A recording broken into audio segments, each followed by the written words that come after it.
Hello everyone, I am the Magic Kirby, and welcome to my channel, The Commander Tavern. The Commander Tavern is a channel dedicated to my favorite Magic Gathering format. The Brewery is a series on this channel showcasing my spicy brews under the deck text. On this episode of The Brewery, I'll be discussing my take on a commander from Strixhaven, Beledros Witherbloom.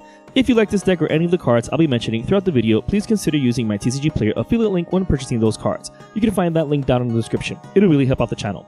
The best way you can help support the channel is with my Patreon. For just $1, patrons get early access to certain videos on YouTube. In fact, patrons got a chance to see this video earlier. You can also support my channel for free by simply liking, subscribing, and sharing, which also helps out a lot. You can find all pertinent links down in the description. Worth noting is that this episode was inspired by an idea I was mulling around with one of my patrons, NoGuff88, so this one's for you. Alright, let's get back to the episode. Beledros is a 4/4 Elder Dragon with flying for 5 generic, 1 black, and 1 green. At the beginning of each upkeep, he creates a pest token, which is amazing not only to fuel sacrifice and aristocrat engines, but to regain some life as well since his activated ability requires 10 life to pay. When you do, you get to untap all lands you control. Obviously, the downside isn't paying the life, it's only being able to do this once a turn. However, we have ways around that. Thanks to his combination of effects, Beledros is an amazing combo-centric commander that can also be used to control the board while you set up your combos. Thus, this combo brew is centered around a lot of instantaneous wins, engines that can eventually get us the win, as well as some combos I loved running way back in the day. First off, we need to balance this loss of life. Witch's Clinic is a cheap way to give Beledros lifelink in a pinch. It also doesn't take up a slot in the deck, which is very important. Being a land also means that it can be untapped with Beledros' ability in case he needs lifelink in different turns. However, this is clearly not enough life gain. This is why the deck is running Loxodon Warhammer, Shadow Spear, and Basilisk Collar. However, these aren't necessarily to equip to Beledros since he's just a 4/4. These will be used to give lifelink to some specific creatures which we'll see in a bit. This is the part where of what I mentioned earlier with the game-winning engines. While these give lifelink only to the equipped creature, Whip of Erebos and Veto Throne of the Duskbros give lifelink to all of our creatures, which is clearly better. Not only does the Whip give global lifelink without any further investment in mana, but it can also be used to reanimate a creature in a pinch. We do lose it later, but at least we get any value we needed from it. Veto does require paying a whopping 5 mana to activate, but he has an amazing activated ability that synergizes with this life gain aspect of the deck. Obviously, he's also half of the game-ending Exquisite Blood combo, which is obviously in the deck. However, not only does this enchantment combo with both Veto and Sanguine Bond, but both of these enchantments also work amazingly on their own, considering the life loss, life gain nature of the deck. So while we can dig through our library or tutor for them, we don't need to rush it if we don't want to. With these obvious includes already mentioned, let's discuss how we can not only gain massive life with the deck, but also control the board. This is thanks to Crypt Rats, Squallmonger, and Thrashing Wumpus. Trivia moment. Crypt Rats was the cornerstone of a homebrew kitchen table deck I had way back in the day in the mid to late 90s, where it was all about enchanting Crypt Rats with Spirit Link and giving it protection from black. This allowed me to essentially wipe the board and gain insane amounts of life. And this is what these creatures do here. Equipping them with either of the 3 previously mentioned equipment of having the Whip on the battlefield means that we gain 1 life for each damage these deal to each creature and player.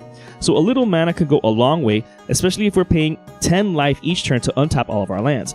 However, since Crypt Rats and Thrashing Wumpus also hit themselves, as well as our other creatures, Akroma's Memorial and Eldrazi Monument are also included in the deck. Since the Memorial gives all of our creatures protection from black, they take no damage from the Rats or Wumpus. The Monument is thus better for this in this case because they get indestructible, so they still receive damage, giving us a ton more life, but they don't die due to lethal damage. That being said, they also give a ton of boons between them, making our creatures even more dangerous, especially if we start amassing pest tokens. If these board-wiping life-gaining engines weren't spicy enough for you, we can simply win by sinking infinite mana into them. Tabor Sabertooth helps reset Beledros. If we bounce Beledros and then recast him, he's a new object and we can thus activate him again. The deck has plenty of lands that can tap down for a ton of mana, so we'll have enough to bounce Beledros, recast him, untap all lands, gain life, and then do it all over again. But we'll see how the deck generates a ton of mana later on in the video. We can recuperate that life loss thanks to Grey Merchant of Asphodel, another potential win con. As long as we gain more than 10 life with each merchant trigger, we can go infinite with Beledros and the Sabertooth. Infinite mana that can also be sunk into Exsanguinate, another card that works well on its own. We don't need to cast Gary infinitely many times to win, maybe once is enough if the table is down. Or maybe we just need a lot of life. Same with Exsanguinate. Not only can this potentially end the game, but it can give us a ton of mana while putting our opponents closer to death. Now, if we are the ones on the verge of death because we're paying too much life for the abilities on our deck, Soul Conduit and Magus of the Mirror reverse that. If we drop ourselves down enough to be in the annoying beeping flashing hearts life total, we can just swap lives with an opponent. Unfortunately, the Magus can only be activated during our upkeep, but that's no biggie since we can lose life at instant speed. Also, the way this works is a bit more technical than how it's described on the cards. What's actually happening is that we are simultaneously gaining an amount of life while our opponents are losing that amount of life. This means that these effects also trigger other effects that care about our life gain or opponent's life loss. We can also take advantage of these life loss and life gain shenanigans to dig deep into our library. Both lost dreams can turn life gain and mana into card draw. We are gaining a ton of life in the deck, meaning that we have the luxury of activating Beledros afterwards in order to untap all of our lands to be able to tap down to draw into a ton of cards. There's amazing synergy here. Villainous Broker of Blood takes it a step further by getting us a card for each point of life we lose with 0 investment in mana. Not only is this amazing all on its own in the deck, but he has a built-in life loss effect that can potentially kill off even indestructible creatures if we have enough life and mana, which we probably will. If that weren't enough, he's also an 8/8 flyer for 8 mana. However, he combos even better with Necropotence, which already works amazingly well on its own. But combined with Villains, we're essentially gaining 2 cards for each life we pay to it. We do skip our draw step, but we can sink life into getting cards into our hand at the end of our turn, which is way better. Since Necropotence doesn't draw us cards in the literal sense of the term, we bypass pesky creatures like Hull Breacher and Notion Thief. Razaketh the Foul-Blooded turns life loss and sacrifice fodder into a demonic tutor effect. Thanks to Beledros, we'll have more than enough fodder to pay for it, so it should come as no surprise his inclusion in the deck. To top it off, he's an 8/8 flyer with trample for 8 mana. While these effects might seem like they drain us off of too much life, Venser's Journal can not only help mitigate that, but help keep our fat hand as well. While we can potentially gain a ton of life with all of the cards in our hand, effects, and interactions mentioned earlier, this book can gain us a ton of life with no investment in mana, especially if we're drawing off a ton of cards with Villainous and Necropotence. In fact, it also helps out with Necropotence drawing us many cards as we can pay for, since we don't discard down to hand size, losing the cards to exile. Same with Thought Vessel and Reliquary Tower. The Mana Rock is good enough on its own merit, while the Tower really doesn't take up a slot in the 2-colored deck. Plus, we draw into so many cards with this deck, these 3 effects work well on their own and don't completely overlap with each other. As for more synergistic draw, Skull Clamp, Moldavine Reclamation, and Liliana Dreadhorde General draws cards whenever a creature we control dies. The Equipment in particular draws us 2 cards when its bearer dies. With Beledros popping off a pest each upkeep just beginning to die for the cost, we can draw into a ton of cards very easily. Liliana is also an amazing planeswalker in general for the deck since all of her abilities are relevant. Westvale Alley is another amazing sacrifice fodder generator that can be activated multiple times thanks to Beledros. Not only that, but it's a great sacrifice outlet itself, especially if we feed it pests since their life gain cancels out how much it takes to activate the Abbey. It then transforms into Ormondal Profane Prince, a 9/7 flyer with indestructible haste and, more importantly, lifelink, so he can get back at least 9 life if he connects. So yet another huge and beefy demon that will definitely take out huge chunks of opponent's life. Another land with a sacrifice outlet is Mirren the Moaning Well, which can be used to gain us a ton of life the bigger the creature. The deck does run a couple of more creatures with the potential of becoming huge, so this can definitely pull us back from the brink. The best thing about it is that it doesn't really take up a slot in the deck. Finally, Growing Rights of Itlimoc, while not providing strict card draw, does allow us to sift through the top 4 cards of our library for a creature when it enters the battlefield. This can be very useful since a lot of our combo pieces involve creatures. However, while that's definitely a bonus, let's be real, it's in here because of that backside, Itlimoc Cradle of the Sun. While you could also include Gaia's Cradle in the deck, preferably the gold bordered version, which, while still expensive, is still only 18% of the cost of the black bordered version, Itlimoc is a much more budget alternative. I mean, run both if you can and already have them, but as I mentioned in a previous video a long time ago, I will no longer recommend running Gaia's Cradle in decks, just as with Wheel of Fortune. While Gaia's Cradle and Itlimoc Cradle of the Sun are absolutely insane in a deck like this one where we can untap them at will with a creature in the command zone, these aren't the only ones, and they can only tap for green, which is why the deck is also running Nykthos Shrine to Nyx and Cabal Coffers with Urborg Tomb of Yawgmoth to get massive amounts of black mana. Not only do we need the black mana for Thrashing Wumpus and Crypt Rats, but the Coffers simply generate insane amounts of mana with Urborg out. Untapping these with Beledros is just insanity. Not just Beledros either, but Seedborn Muse too, which the deck also included for redundancy. The Muse allows us to keep our life totals just fine since it happens for free at the beginning of each untap step. However, if we need that extra burst of mana, we can just tap down all of our lands and then untap them again with Beledros afterwards and sink all that mana into our effects. Ashaya Soul of the Wall is another amazing effect that synergizes with Beledros since she turns all of our non-token creatures into forests. Unfortunately, our pests won't tap for mana, but Ashaya can also allow for combat hijinxes, so we can either tap our creatures down for mana or go in for an alpha strike, activate Beledros, and have our creatures freshly untapped for blocking. We can even do it as a surprise in case opponents blindly attack into our tapped creature board state. But we can still use our pests for mana somewhat thanks to Perilous for a raise. For just 1 and sacrificing our fodder, we can fetch for a land with a basic land type. Unfortunately, Wizards is still behind on completing a lot of land mega cycles, especially those with dual type lands, but we can still use it to get the few ones we can run, as well as basics and the single typed non-basics with enter the battlefield triggers. Same with Phyrexian Altar and Ashland's Altar, although these are only for bursts of mana since they don't get us lands, but they are free to activate and can be done so at instant speed, so they're a no-brainer here.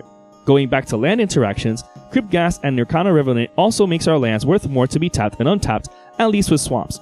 Having our swamps tapped for additional mana, 2 if they're both on the battlefield, can go a long way with all the strategies we've seen so far. If that weren't enough, Extort can also help us gain some life too. The Revenant is also quite the beater since our deck can sink our black mana into it for quite the smack.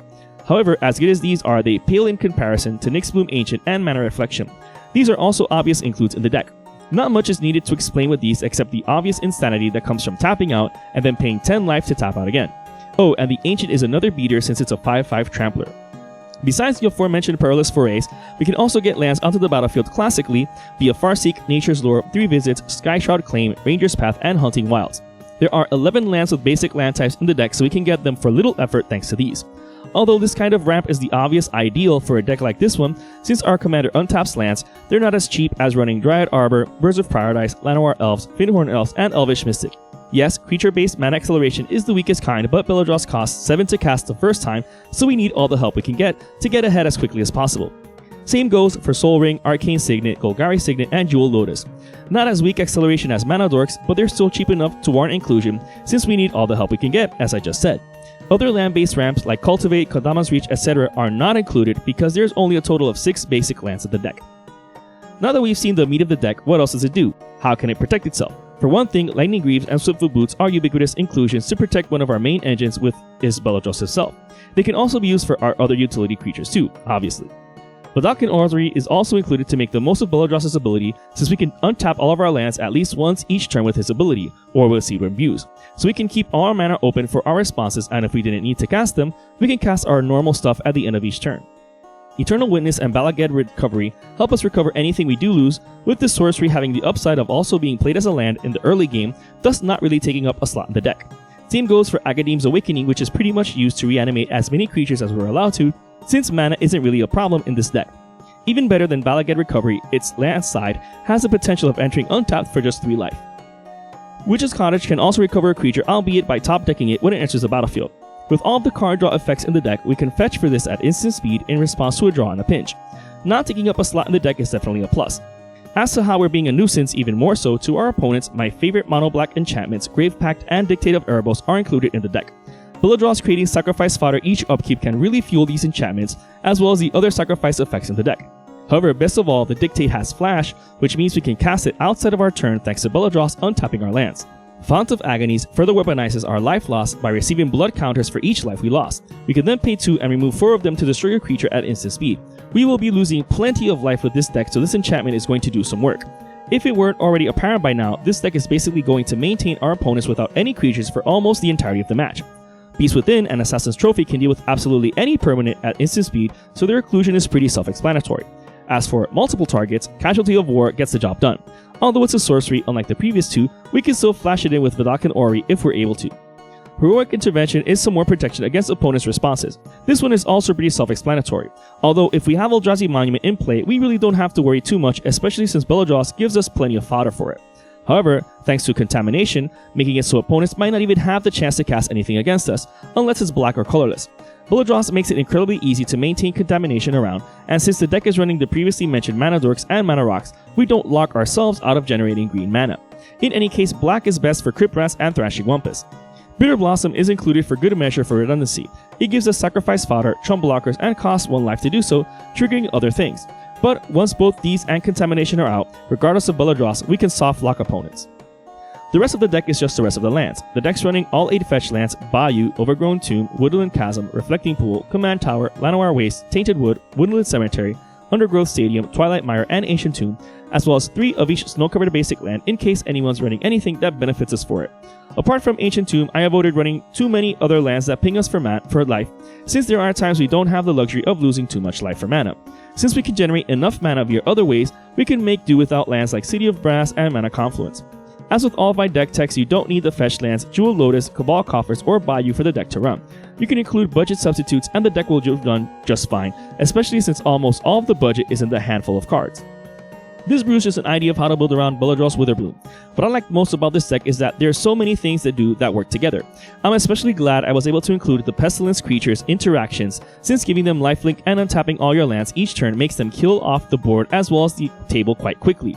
It was quite nostalgic testing this deck and sinking a lot of black mana into an indestructible Crypt Blast with lifelink. It brought back so many fond memories from before Commander even existed. Sure, the deck does include its ubiquitous mono black stax pieces, but they also work well alone in the deck, so they're not dead draws until you wait for their combo pieces. If you're interested in the deck list of this spicy brew of mine, you can find a link to it down in the description. I would like to thank all my patrons for supporting me, and a quick shout out to all my higher tier patrons, the brewers, for their patronage, especially Noguff88 who inspired this video. I'd also like to thank anyone using my TCG Player affiliate link, that also helps out the channel. And to everyone, thanks for watching this episode of The Brewery on the Commander Tavern. I am Darren Kirby, and happy brewing.